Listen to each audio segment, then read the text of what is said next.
Assalamu alaikum everyone. This is Ishan, and as promised earlier that I will be bringing a lecture on important places and persons. So finally today here it is. I am presenting this lecture through EACT classes, which stands for Education for All Charitable Trust. आप में से जो भी इस platform से वाबस्ता है, associate है या जो भी इस प्लेटफॉर्म से अवेयर है, उनसे एक रिक्वेस्ट है कि आप इस प्लेटफॉर्म को ज़्यादा से ज़्यादा स्प्रेड करें, ज़्यादा से ज़्यादा शेयर करें फ्रेंड्स के साथ जो भी डिज़र्विंग कैंडिडेट्स हैं, स्पेशली जो फार फ्लंग एरिया के होते हैं जिनके पास उतने रिसोर्स नहीं होते हैं। आप ये प्लेटफॉर्म उन तक शेयर करें सो दैट यहाँ पे जो कंटेंट है, जो रिसोर्स है, वो सब मैक्सिमम बेनिफिट जो स्टूडेंट्स हैं वो इससे बेनिफिट उठा पाए। तो आज इम्पॉर्टेंट प्लेसेस एंड पर्सनस पे हम बात करेंगे। इससे पहले कि हम इस टॉपिक पे बात करें, मैं एक जनरल एक इंट्रोडक्शन दूंगा और वो बहुत इंपॉर्टेंट होने वाला है थ्रू आउट द लेक्चर। मतलब इम्पॉर्टेंट प्लेसेस एंड पर्सनस को रिमेंबर करने की भी एक स्ट्रैटेजी, एक ट्रेंड है। आपको अगर याद होगा, मैंने आपको बोला था कि अगर आपको इम्पॉर्टेंट बुक्स एंड ऑथर्स को रिमेंबर करना है तो आप ना किसी भी इन्फ्लुएंशियल, किसी भी फेमस ऑथर की एक किताब को याद रखने के लिए उसके मल्टीपल किताबें याद रखो, ताकि आपको लगे कि वो किस थीम पे लिखता है, उसकी थीम क्या है। एक तो किसी भी ऑथर की बुक्स याद रखने के लिए मल्टीपल बुक्स याद रखना इंपॉर्टेंट है। दूसरा ये है कि इसकी प्रिडोमिनेंट थीम क्या है, किस थीम पे ज़्यादा लिखता है ये। फॉर एग्जांपल मैंने कहा था कि पैंडमिक पे या क्लाइमेटिक कंडीशंस पे बिल गेट्स लिखता है। इसी तरीके से मैंने कहा था कि अगर आप देखोगे शशि थरूर की किताबों को तो it has got political themes, an era of darkness, pride, prejudice and bigotry, battle of belonging, all of them are what we called as political themes, क्योंकि वो खुद भी एक एक्टिव पॉलिटिशियन था, एक्टिव पॉलिटिशियन है। इसी तरीके से अगर आप देखोगे wings of fire, ignited minds, ये एपीजे अब्दुल कलाम की कुछ बुक्स हैं। अगर आप देखोगे टाइटल से ही, थीम से ही, wings of fire, ignited minds, तो लगता है ना कि इंस्पिरेशनल चीज़ें, इंस्पिरेशनल बुक्स हैं, क्योंकि वो खुद भी एक इंस्पिरेशनल पर्सन थे।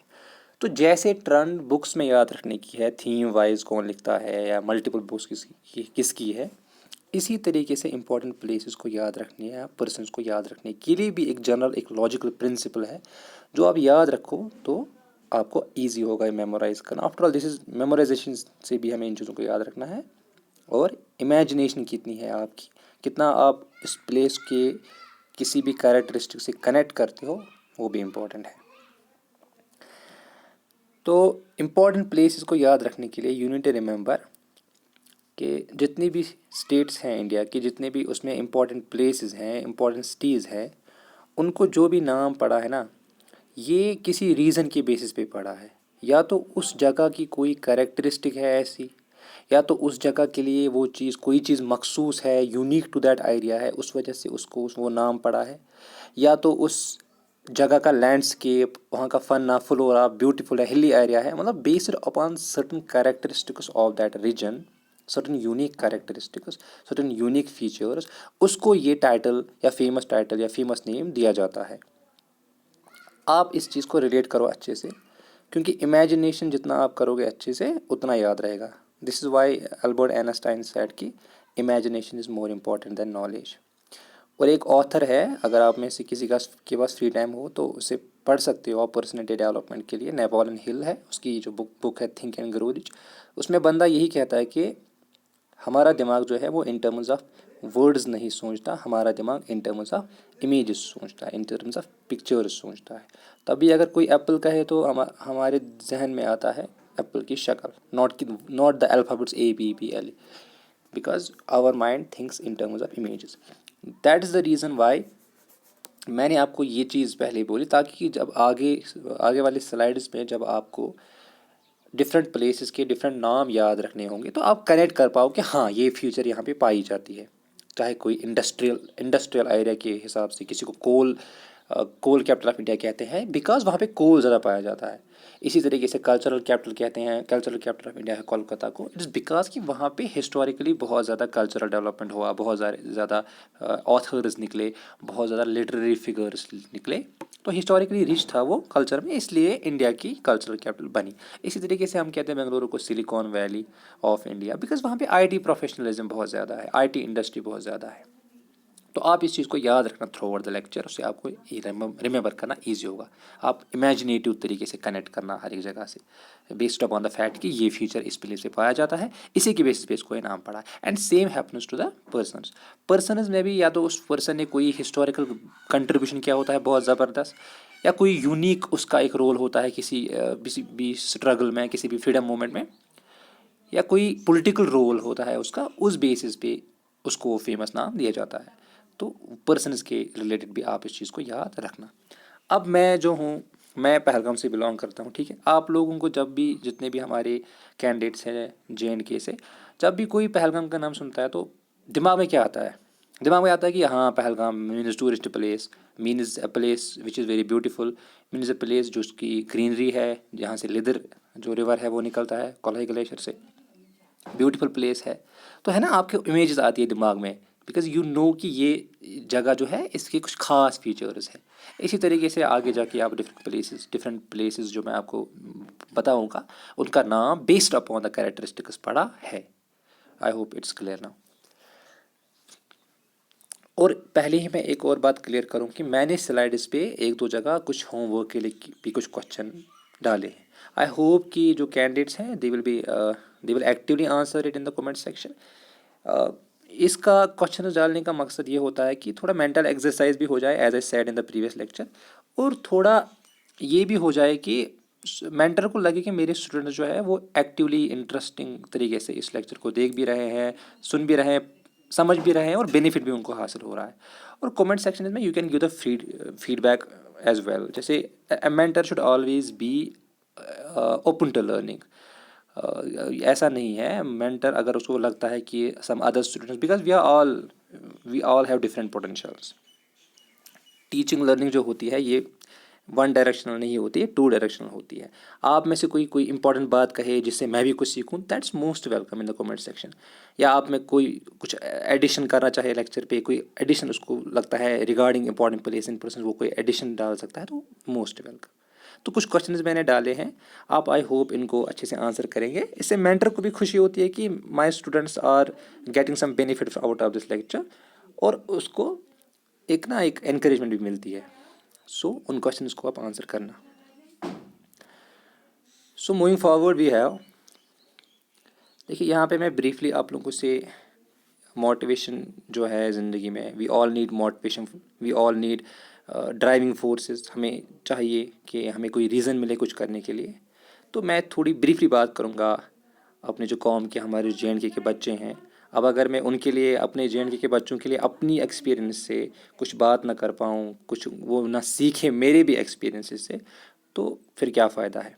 अब देखिए यहाँ पे जो मोटिवेशन का जो मैंने यहाँ नीचे जो ये लिखा है, ये मैंने किसी फेमस स्पीकर का या किसी फेमस फिगर का कोई कोट नहीं लिया है, because you often here it. आप देखते हो, सुनते भी हो, देखते भी हो, कोट्स को पढ़ते भी हो, ठीक है, you can benefit from those things. लेकिन यहाँ पे मैं अपने JNK के बच्चों के लिए अपनी अपनी जो मेरी खुद की एक्सपीरियंसेस से जो मैंने सीखा है, अपने खुद के डिसअपॉइंटमेंट से, अप्स एंड डाउन से, फेलियर्स से, रिजेक्शन से जो भी सीखा है, वो आपके सामने अभी थोड़ा ब्रीफली मैं डिस्कस करूँगा before we come to the lecture. क्योंकि देखिए मैं ये चीज़ें एक्सपीरियंस कर चुका हूँ, उसी को उस मेरी एक्सपीरियंसेस का सो फार निचोड़ यहाँ पे है। आप सबसे ज़्यादा बेनिफिट करते हो किसी के एक्सपीरियंसेस से, क्योंकि वो उस चीज़ से गया होता है। All of us go through different things, we go through failures. कुछ लोगों का PA में नहीं हुआ, कुछ लोगों का FA में नहीं हुआ। So all of us go through failures in life और ups and down in life. लेकिन फेलियर्स भी बहुत कुछ इंसान को सिखा देते हैं, फेलियर्स भी इंसान को बहुत कुछ एक्सपोज करते हैं उसको अपने बारे में ही, कि मुझे कहाँ पे लिमिटेशंस है, कहाँ पे ड्रॉबैक्स है, कहाँ पे मैं चीज़ों को गलत कर रहा हूँ, कहाँ पे चीज़ें गलत हो रही है। या तो एक रीज़न ये भी होता है हम चीज़ें कुछ गलत कर रहे होते हैं फेलियर्स में, या एक रीज़न ये होता है कि ये जो क्रिएटर है इस दुनिया का, जो गॉड है, जो अल्लाह है, वो हमें किसी बेटर चीज़ की तरफ डायरेक्ट करता है, इसीलिए हमें पॉलिश करता है कि आप अपनी एबिलिटीज़ को और बढ़ाओ। It's a matter of trust. जो भरोसा करते हैं अपने खालिक पे, अपने अल्लाह पे, उनको पता होता है। जैसे मेरा एक दोस्त था, उसका सिक्किम्स में नहीं हुआ, उसने सिक्किम में नर्सिंग एड के लिए भरा था, 15,000 उसकी सैलरी थी। उसको वहाँ पे वेटिंग लिस्ट में आया, वो वहाँ गया, फिर उन्होंने वेटिंग लिस्ट पे डिस्प्यूट क्रिएट किया, उन्होंने कहा नहीं हमने वेटिंग लिस्ट को क्लोज़ किया। उसने वहाँ उनके साथ थोड़ा मतलब ही ट्राई टू कन्वेनिज्म, लेकिन उसका नहीं हुआ वहाँ से, क्योंकि Sikkim is an autonomous body, तो उसको फिर वहाँ से विड्रा करना पड़ा। बट आफ्टर 3 और 4 months he got selected in PA। तो फिर उसी ने मुझे वहाँ से ये बात बोली कि देखो यार, जो हम ना कभी कुछ सोचते हैं अपने, लेकिन उससे बेटर प्लान होता है क्रिएटर का, या तो ये होता है। So in both cases failure is a blessing.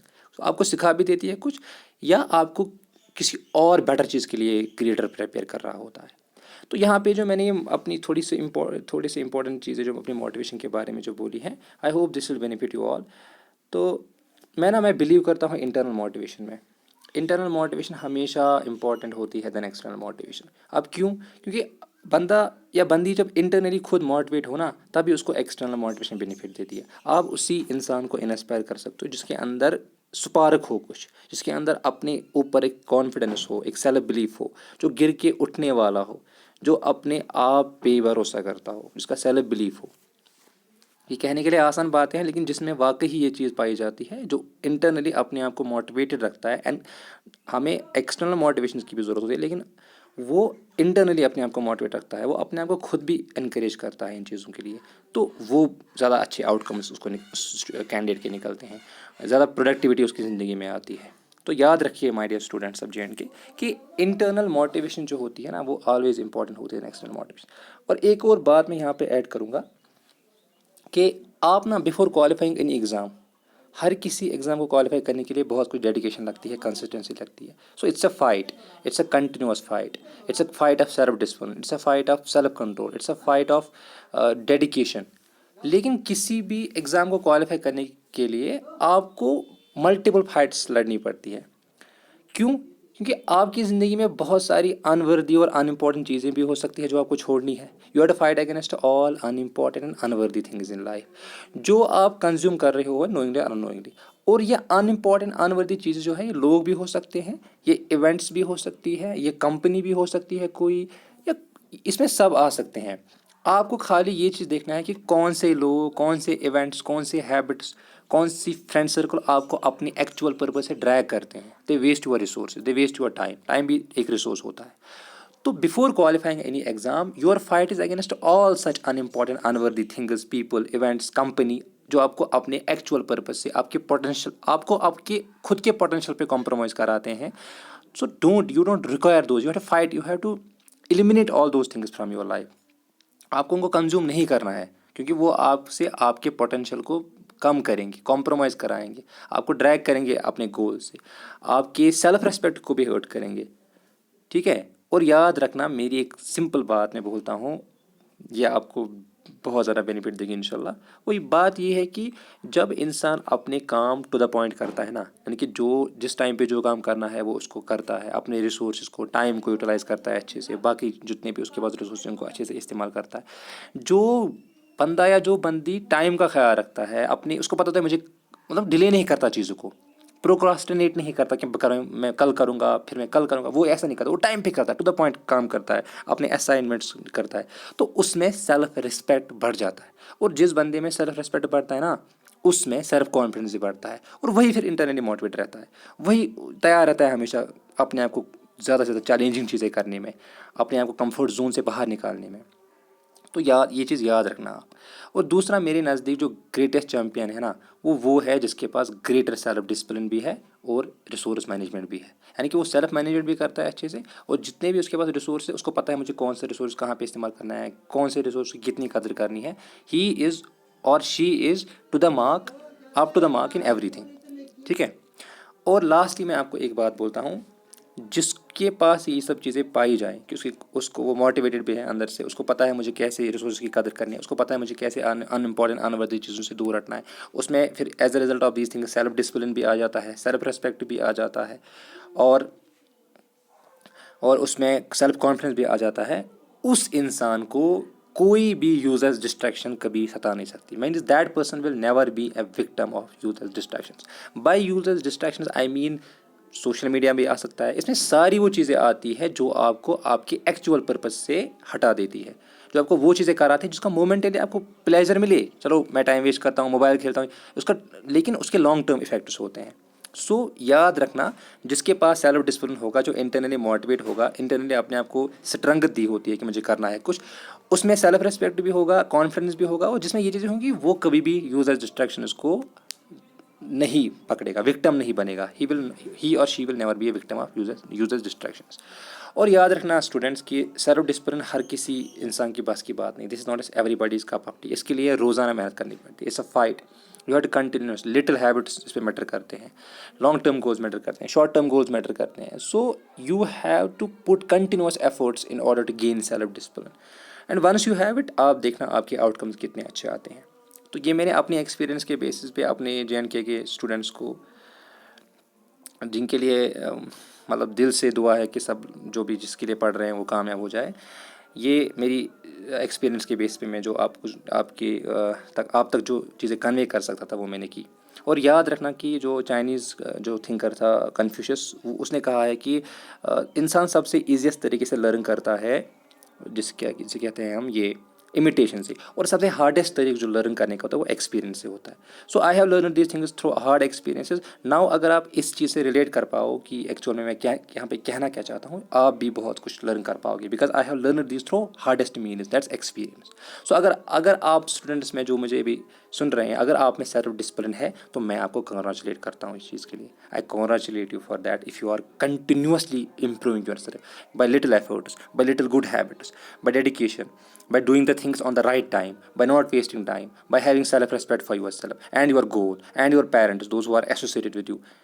After all, अगर आप responsible हो, अगर आप पे expectations हैं, उम्मीदें हैं, तो ये इसलिए भी है ना कि आप काबिल हो, आप you are capable of achieving something, you have got potential. तो आप अगर उन responsibilities, उन expectations का भी ख्याल रखते हो, that's also a big thing.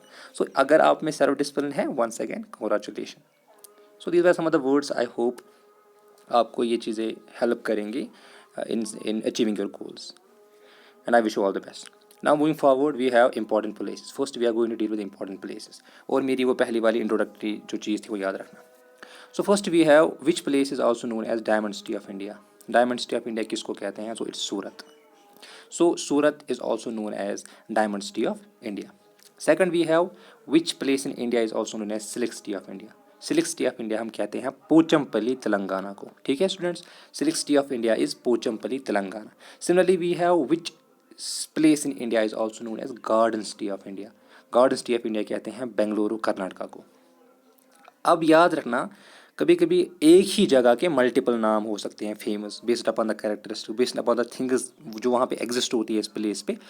अब एग्जामिनर इनमें से कोई भी एक टाइटल उठा के पूछ सकता है कि which place also known as know by this name, तो इसलिए आपको वो मल्टीपल जो फेमस नेम होते हैं वो याद रखने की भी ज़रूरत है। जैसे नेक्स्ट जो हमारा है वो है विच place is also known by the following names. उसमें क्या क्या आता है? उसमें आता है banking capital of India, Detroit of Ayesha. Detroit कहते हैं हम एक वास्ट सिटी को जिसमें कंजस्टेड ना हो। अगर आप दिल्ली जाओगे तो इट्स अ बिट कंजस्टेड, बहुत कम स्पेस होती है उसमें, लेकिन डेट्रॉइट में vast city. So banking capital of India, Detroit of Asia, India's health capital, automobile capital of India, gateway to South India, ये सब नाम है चेन्नई के। Once again which place is also known as diamond city of India? It is Surat. Silk city of India Pochampally Telangana, garden city of India Bengaluru Karnataka, banking capital of India Detroit of Asia, India's health capital, automobile capital of India, gateway to South India Chennai. Okay, moving forward we have Manchester of South India, textile city of India, ये कहते हैं हम कॉम्बिटोर जो कि तमिलनाडु में है। So which place in India is also known as Manchester of South India और textile city of India? It's Coimbatore Tamil Nadu. Next we have cashew capital of India. Cashew capital of India is a region in is a place or a city or a region in Kerala by the name of Kollam. So which place in India is also known as cashew capital of India? It's Kollam, Kerala. Next we have City of Pearls. It's Hyderabad. So City of Pearls also known for Hyderabad. Hyderabad is also known as City of Pearls. Next is City of Festivals. Which place in India is also known by the names of like City of Festivals? Athens of East, temple city. अब ये Athens जो है ये Greek की capital थी और ये historically important थी। इसी तरीके से अगर हम मराठास का रूल देखें या बाकियों का रूल देखिए तो Madurai is also a very important historical place, इसलिए इसको सिटी ऑफ फेस्टिवल भी कहते हैं, एथेंस ऑफ ईस्ट भी कहते हैं, टेम्पल सिटी भी कहते हैं। इट्स मदुराई, तमिलनाडु। इसी तरीके से नेक्स्ट है लैंड ऑफ लीची, ये कहते हैं हम Muzaffarpur Bihar, land of litchi Muzaffarpur Bihar. Next we have which place in India is also known by following names, क्या क्या नाम है? Rome of East, jewel of East coast, petrochemical capital of South India, ice cream capital of India, it's Mangalore Karnataka. Okay students, okay एक बार फिर देख लेते हैं। Manchester of which place in India also known by these names, like Manchester of South India, textile city of India, it's Coimbatore, Tamil Nadu. Which place in India is also known as cashew capital of India? It's Kollam, Kerala. Which place in India is also known as city of pearls? It's Hyderabad. City of festivals, Athens of East, Temple City, Madurai, Tamil Nadu. Land of Lychee, Muzaffarpur, Bihar. Rome of East, Jewel of East Coast, petrochemical capital of South India, ice cream capital of India, it's Mangalore, Karnataka. Okay, moving forward. So the first question for you as homework is which place in India is also known as cradle of Indian banking? ये आप comment section में answer करना जिसको ये आता है। Which place in India is also known as cradle of Indian banking? Okay. Next is Oxford of East, Queen of Deccan. Which place in India is also known by the following names? Oxford of East, Queen of Deccan. It's Pune in Maharashtra. Next we have Cotton City of India. It's Akola, a place in Maharashtra, also known by the name of Cotton City of India. Similarly, we have City of Lakes or White City. It's Udaipur, Rajasthan. City of Lakes or White City, Udaipur, Rajasthan. Next, we have cultural capital of Gujarat. It's Vadodara. Cultural capital of Gujarat, we have Vadodara. Next we have Scotland of east. याद रखना ये Scotland of east है जो शिलोंग है मेघालय में, और नीचे जो है ये स्कॉटलैंड ऑफ इंडिया है जो कि कुर्ग एक प्लेस है कर्नाटका में। Why it's called Scotland of India? Because of it is beautiful landscape similar to या रिजेंबलिंग टू स्कॉटलैंड। ठीक है, so once again Oxford of East, queen of Deccan, it's Pune. Cotton city of India, it's Akola Maharashtra. City of lakes और white city, it's Udaipur Rajasthan. Cultural capital of Gujarat, it's Vadodara. Scotland of East, it is Shillong, which is the capital of Meghalaya. Scotland of India, it's Kurg, a place in Karnataka, known as Scotland of India because of its landscape, beautiful landscape, जो कि similar है to Scotland. Okay, moving forward. Moving forward, we have granary of India और bread basket of India, ये पंजाब को कहते हैं। Almost ये सब कैंडिडेट्स को लगभग पता ही होगा कि ग्रेनरी ऑफ इंडिया और ब्रेड बास्केट ऑफ इंडिया कहते हैं पंजाब को। बहुत सारी किताबें जब मैं देख रहा तो हरियाणा भी लिखते हैं। So for both of them we can say granary of India, bread basket of India. Next we have queen of Satpura, जो बहुत इंपॉर्टेंट मुझे लगता है। It's Pachmarhi. Pachmarhi is also known as queen of Satpura. क्यों? क्योंकि इसमें जो इसकी जो कह सकते हैं जो ग्रीन कवर है बिकॉज ऑफ बायोस्फीयर रिजर्व, ये बायोस्फीयर रिजर्व में आता है ये area which engulfs its environment with a richly covered green canopy creating a wide range of biodiversity. आपको ये डिटेल याद रखने की जरूरत नहीं है, इट्स इनफ फॉर यू अगर आपको याद रहे कि क्वीन ऑफ सतपुरा कहते हैं पचमरी को। Next we have pilgrimage of scripture. अब pilgrimage of scripture is a place in Chhatarpur district of Madhya Pradesh which is Khajuraho. Which place in India is also known as pilgrimage of scripture? It is Khajuraho. It's a group of temples which is related to Hinduism and Jainism. It is located in Chhatarpur district of MP. UNESCO world heritage site भी है। इसको Chandela direction ने build किया था between 950 to 1050 AD। So pilgrimage of scripture ये उस किसको कहते हैं? कहते हैं खजुराहो को, जो कि ग्रुप ऑफ टेम्पल्स है हिंदुइज्म और जैनिज्म के लिए, और इसको चंडाला डायरेक्शन ने किया था बिल्ड इन टेम्पल्स को। Next we have India's little France और पेरिस ऑफ ईस्ट और सिटी ऑफ डॉन, इसको कहते हैं पुडुचेरी को। बिकॉज हिस्टोरिकली अगर हम देखें तो पुडुचेरी कॉलोनी रही थी फ्रांस की, इसलिए इसको इंडिया लिटिल फ्रांस भी कहते हैं, पेरिस ऑफ ईस्ट भी कहते हैं और सिटी ऑफ डॉन भी कहते हैं। Next we have commercial capital of Gujarat, heritage city and financial capital of western India, ये कहते हैं हम अहमदाबाद को। So commercial capital of Gujarat, heritage city, financial capital of western India, all of these are important names for Ahmedabad. Next we have Venice of East, जो कहते हैं अलप्पुजा केरला को। Next we have Venice of East जो कहते हैं अलापुजा केरला को। सो ये इस स्लाइड पे हमने देखा greenery of India, bread basket of India Punjab को कहते हैं, क्वीन ऑफ सतपुरा पश्चिमी को कहते हैं, पिलग्रिमेज ऑफ सिग्नेचर कहते हैं हम खजुराहो को, इंडियाज लिटिल फ्रांस और पेरिस ऑफ ईस्ट और सिटी ऑफ डॉन कहते हैं पुडुचेरी को, commercial capital of Gujarat heritage city, और फाइनेंशियल कैपिटल ऑफ प्रीवियस हमने देखा था कल्चरल कैपिटल ऑफ गुजरात जो वडोदरा था, यहाँ पे है commercial capital of Gujarat, heritage city, financial capital of western India, ये सब है अहमदाबाद के लिए। This are important names for Ahmedabad. Next we have Venice of East जो कहते हैं हम अलापुजा केरला को। Okay, moving forward we have silicon और science city of India, it is Bengaluru. Silicon और science city of India, it is Bengaluru. Next we have queen of mountains, it is Mussoorie जो कि UK Uttarakhand में है। अब नेक्स्ट क्वेश्चन जो आपके लिए है वो है क्वीन ऑफ हिल्स, ये आपके लिए सेकंड क्वेश्चन है। पहला क्वेश्चन आप लोगों के लिए था कि क्रेडल ऑफ इंडियन बैंकिंग कौन है। नेक्स्ट है क्वीन ऑफ हिल्स किसे कहते हैं, please answer in the comment section. Next we have coal capital of India, it is Dhanbad जो कि झारखंड में है। Next we have Ruhr of India, Ruhr जो है ये जर्मनी में एक it's a very famous city in Germany, known for industrial things and other important aspects, चाहे प्रोडक्शन के हो या इंडस्ट्रीज़ के हो, इसलिए ये कहते हैं दुर्गापुर वेस्ट बंगाल को as far as India is concerned. So which place in India is also known as Rohar of India? It is Durgapur, West Bengal. Next we have commercial capital of Kerala, Queen of RBNC and gateway to Kerala. It's Kochi. So commercial capital of Kerala, Queen of RBNC and gateway to Kerala. It's Kochi. Then we have Princess of Hill Stations. We have Princess of Hill Stations.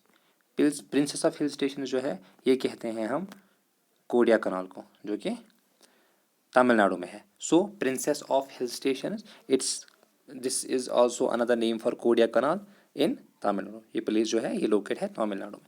Next we have cultural capital of India जो मैंने पहले भी कहा था, city of joy, city of passion, city of surprise, ये कहते हैं हम कोलकाता को। ठीक है, cultural capital of India, city of joy, city of passion, city of surprise, it's all important names for Kolkata. Then we have a place in West Bengal by the name of Malda जिसे कहते हैं mango city भी। Okay, next we have Malda, a place in West Bengal also known as mango city. So let us see again, इस slide पे हमने क्या पढ़ा, हमने पढ़ा सिलिकॉन और science city of India, it's Bengaluru. Queen of mountains, it's Mussoorie. Then आपके लिए क्वेश्चन है queen of hills. Next we have coal capital of India जो कि धनबाद है। ठीक है, then we have Ruhr of India जो कि दुर्गापुर वेस्ट बंगाल में है। Then we have commercial capital of Kerala भी, queen of Arabian Sea, gateway to Kerala, it's all important names for Kochi. Similarly, we have Princess of Hill Station, it's Kodaikanal. Then we have Cultural Capital of India or City of Joy, City of Passion, City of Surprise, all are important names for Kolkata. Then we have Malda, a place in West Bengal, it's also known as Mango City. Okay, moving forward, we have Queen of Hill Stations, which is Ooty, Tamil Nadu.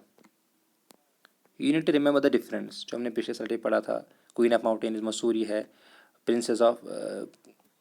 Princess of hill station जो है वो कोडिया कनाल है। ठीक है, इस तरीके से unit remember the difference, जो स्लाइड डिफरेंस है इनमें, जैसे क्वीन ऑफ माउंटेन मसूरी को यूपी में, इसमें है उत्तराखंड में है, इस तरीके से princess of hill station Kodia कनाल में है। इसी तरीके से नेक्स्ट पे हमने देखा क्वीन ऑफ हिल स्टेशन जो कि ऊटी है तमिलनाडु में। Similarly we have orange city और tiger capital of India, it's Nagpur Maharashtra.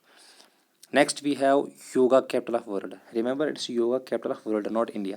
Yoga capital of world और rafting and adventure capital of India, बहुत इंपॉर्टेंट है ये है ऋषिकेश उत्तराखंड में। Next we have gold capital of India, it is Thrissur Kerala. And next we have biggest railway coach factory of India, it's a city in Punjab by the name of Kapurthala. So इस slide पे हमने देखा queen of hill station जो कि ऊटी है तमिलनाडु में, orange city और tiger capital ये कहते हैं हम नागपुर महाराष्ट्र। नागपुर में जो जगह है, नागपुर जो जगह है महाराष्ट्र में, इसको कहते हैं हम ऑरेंज सिटी और tiger capital. Next we have, फिर हमने देखा था योगा कैपिटल ऑफ वर्ल्ड और rafting and adventure capital of India जो ऋषिकेश है जगह उत्तराखंड में। देन हमने देखा था गोल्ड कैपिटल ऑफ इंडिया जो थ्रिसूर है केरला में। And then we saw biggest railway coach factory of India जो एक सिटी है पंजाब में by the name of Kapurthala. Okay, moving forward, now we are going to deal with important persons. So first है कि diamond of India is a name given to J.K. Gokhale बाय बाल गंगाधर तिलक. सो अगर आपको exam में पूछा जाएगा कि the name diamond of India was given to which person by Bal Gangadhar Tilak. So you have to write the name Diamond of India was given to J.K. Gokhale by Bal Gangadhar Tilak. Next we have father of Indian Renaissance of Western India. ये कहते हैं हम M.J. Ranade को. अब याद रखना यहाँ पे मेंशन किया गया है वेस्टर्न इंडिया को.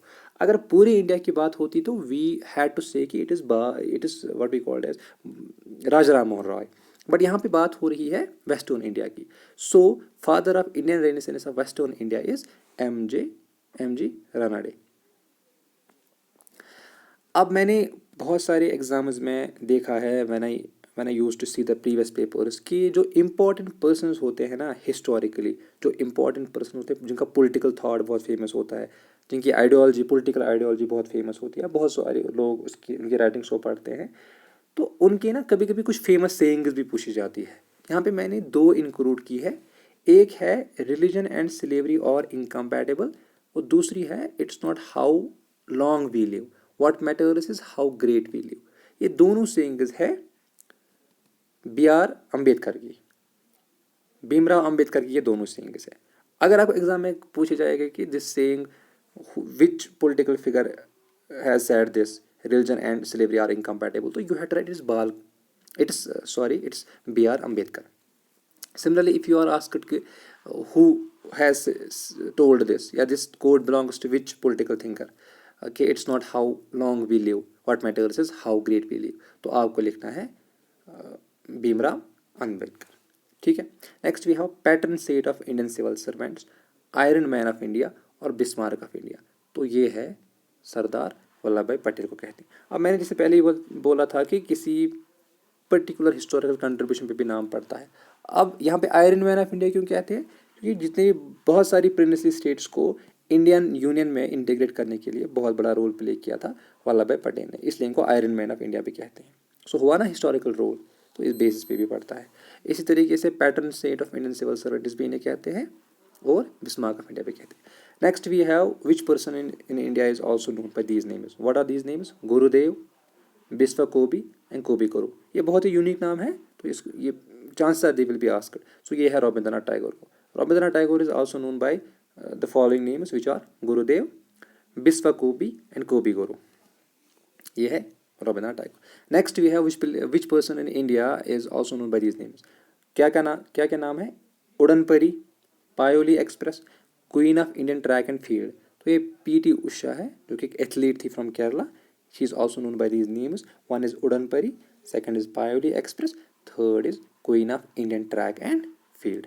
सो जल्दी से देख लेते हैं कि पहला हमने देखा डायमंड ऑफ इंडिया जो कि नाम दिया था J.K. गोखले को बाल गंगाधर तिलक ने.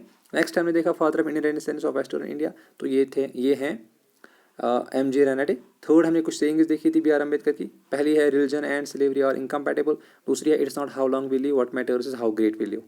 उसके बाद हमने देखा patron saint of Indian civil servants, iron man of India, Bismarck of India. ये सारे इंपॉर्टेंट टाइटल्स हैं, नाम है जो दिए गए हैं सरदार वल्लभ भाई पटेल को.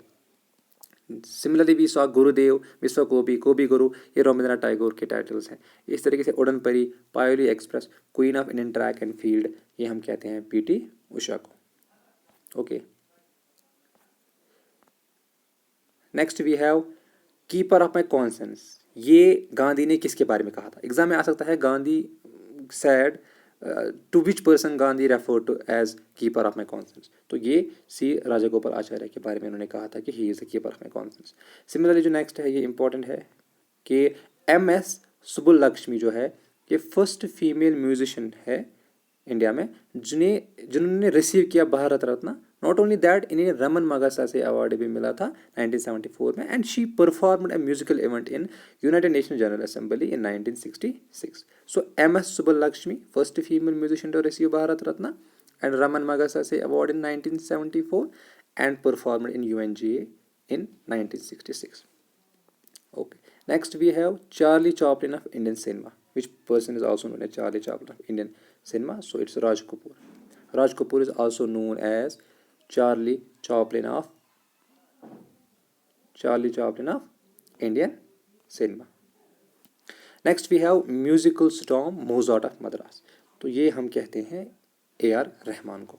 Father of Indian nuclear programme, ये हम कहते हैं होमी बाबा को, which person is also known in India, which person is also known as father of Indian nuclear programme, so it's Homi Bhabha. Next we have father of Indian space programme, so it's Vikram Sarabhai, father of Indian space programme Vikram Sarabhai. Now next is की which person in India was the first to win food prize, first food prize in India, it was won by MS Swaminathan, जिसे हम कहते हैं father of green revolution in India. He is the person from India to first to get food prize, and he was also referred as economic ecology, father of economic ecology by UNGA. So first food prize in India was won by MS Swaminathan, who was also called as father of economic ecology by United Nations General Assembly. Next we have Sridharan, जिसे हम कहते हैं metro man of India. Why? क्योंकि इन्होंने एक prominent role play किया था Konkan railway में और दिल्ली मेट्रो के बनाने में। He is also known as metro man of India. Okay, next we have Haryana hurricane, ये हम कहते हैं कपिल देव को। Kapil Dev is also known by the name of Haryana hurricane. Next we have wizard और magician of Indian hockey, wizard और magician of Indian hockey हम कहते हैं ध्यानचंद को। And on his birthday on 29th of August is celebrated, this is celebrated, his birthday is celebrated as the National Sports Day of India. सो पहले हमने देखा Haryana hurricane जो हम कपिल देव को कहते हैं, दूसरा हमने देखा विजर्ड और magician of Indian hockey Dhyanchand को कहते हैं। इनका जो बर्थडे है 29th of August, it is celebrated as the national sports day of India. Next we have patriot of patriots, ये हम कहते हैं सुभाष चंद्र बोस को। Then we have grand old man of India, ये दादा भाई नेहरू जी को हम कहते हैं। Morning star of Indian renaissance, ये राजा राम मोहन राय को भी कहते हैं। He is also known as father of Indian renaissance as well as morning star of Indian renaissance. और आपने याद रखना है कि फादर ऑफ वेस्टर्न इंडिया जो है वो MG रनाडे है। So morning star of Indian renaissance Raja Ram Mohan Roy को कहते हैं। Martin Luther of India Dayanand Saraswati को कहते हैं। Martin Luther of India is the title given to Dayanand Saraswati. Then we have Machiavelli of India, Machiavelli जो है वो बहुत बड़ा पॉलिटिकल फिलोसफर था, थिंकर था फ्रॉम इटली और बहुत ही ज़्यादा इन्फ्लुएंशियल रहा है। ये इसका टाइटल दिया गया चाणक्य को, क्योंकि ये भी एक पॉलिटिकल एडवाइज़र था, ये भी बहुत ही ज़्यादा इसके भी कंट्रीब्यूशन है पॉलिटिकल थ्योरी में या बाकी चीज़ों में। So Machiavelli of India is the title given to Chanakya. Then we have Punjab Kesari, title given to Lala Lajpat Rai. Then we have grand old lady Aruna Asaf Ali, जिन्होंने 1942 में जो क्विट इंडिया मूवमेंट चल रहा था तो इंडिपेंडेंट डे इन्होंने झंडा लहराया था वगैरह वगैरह। So she has played some historical role in India. इसे कहते हैं grand old lady Aruna Asaf Ali को कहते हैं। आइंस्टाइन ऑफ इंडिया नागार्जुना को कहते हैं। सो ब्रीफली इस पर हमने देखा Haryana hurricane Kapil Dev, wizard magician of Indian hockey Dhyanchand, and then patriot of patriots हमने सुभाष चंद्र बोस है। Grand old man of India Dadabhai Nehru ji है। Morning star of Indian renaissance Raja Ram Mohan Roy है। Martin Luther of India Dayanand Saraswati है। मैकियावेली ऑफ इंडिया चाणक्य है। Punjab Kesari Lala Lajpat Rai. Grand old lady Aruna Asaf Ali. Einstein of India it is Nagarjuna. Next we have man of peace, ये कहते हैं हम लाल बहादुर शास्त्री को। So Lal Bahadur Shastri also known by the title of man of peace. Sahitya Samrat, ये हम कहते हैं बैंकिम चंद्र चट्टोपाध्याय को। Sahitya Samrat Bankim Chandra Chattopadhyay. Then we have Shakespeare of India, Kalidas को कहते हैं। यंग तुर्क हम कहते हैं चंद्रशेखर आज़ाद को। Saint of Sabarmati MK Gandhi को कहते हैं। So man of peace Lal Bahadur Shastri, Sahitya Samrat Bankim Chandra Chattopadhyay, Shakespeare of India Kalidas, young Turk Chandrashekhar Azad, saint of Sabarmati MK Gandhi. Okay. Now I have also at the end I have also included some famous persons from J&K. Maybe they might also be asked. लेकिन याद रखना जो commonly well known है जैसे शेर कश्मीर शेख अब्दुल्ला को कहते हैं, या आर्किटेक्ट ऑफ मॉडर्न कश्मीर हम कहते हैं बख्शी गुलाम अहमद को। तो वो जो कॉमनली स्टूडेंट्स को पता है मैंने वो नहीं इंक्लूड किया है। I saw some of unique persons, तो जिनको मैंने यहाँ पे इंक्लूड किया है। एंड आई होप ये भी आपको रिमेंबर करने में हेल्पफुल रहेंगे इफ़ यू रिमेंबर देम। सो इसलिए मैंने इनको यहाँ पे इंक्लूड किया है। JNK से। तो पहला है प्रेमनाथ, ये डोगरा है, यहाँ पे गलती से यहाँ पे हो गया, ये प्रेमनाथ डोगरा है, जिसको हम also known as Shere Duggar. Then we have Ramnath Shastri, जिसे हम कहते हैं father of Dogri. Then we have Padma Sachdev, जिनकी जो मेरी कविता मेरे गीत थे, इनको साहित्य एकेडमी अवार्ड मिला था 1971 में, and she has also worked in All India Radio Jammu.